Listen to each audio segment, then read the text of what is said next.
Okay, thank you. Happening now, deadly plane crash. The investigation's been launched to it, and that investigation hitting a snag this noon in St. Petersburg. Salvage efforts to get the aircraft out of the water near the Albert Whitted Airport. They're at a standstill as crews try to figure out the best way to retrieve the wreckage. Our Bill Logan's been live along that waterfront all morning long and joins us now with the very latest. Bill?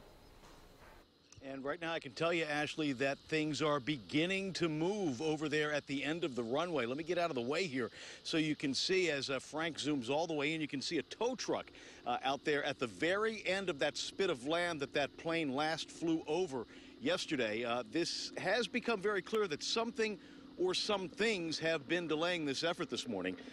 Taking a look at some video from just a little while ago, you can see a dive boat anchored near the scene of yesterday's deadly crash.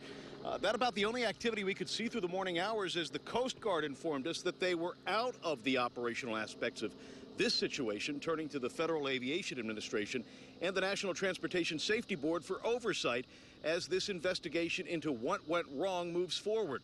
All of this activity coming in the wake of a massive multi-agency response after a Piper PA-23 pulling one of those advertising banners took off from the downtown St. Pete Airport, tried to climb, but couldn't gain enough altitude.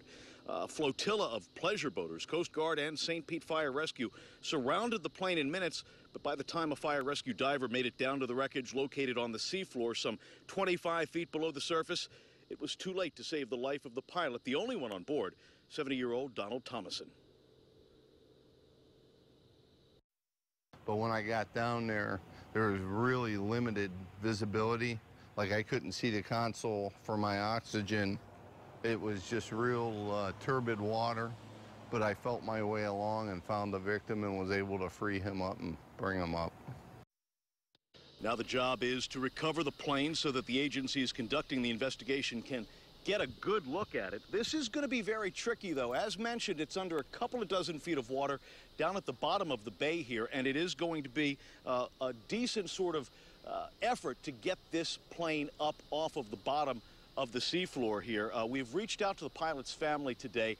They did not want to talk to us about this incident. We have also been trying to contact the folks with the NTSB and FAA, but this being a holiday weekend, very difficult to get in touch with people who are not busy on scene.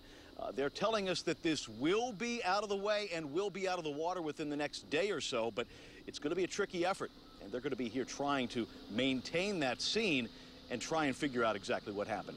We're live this noon in St. Petersburg. Bill Logan, ABC Action News.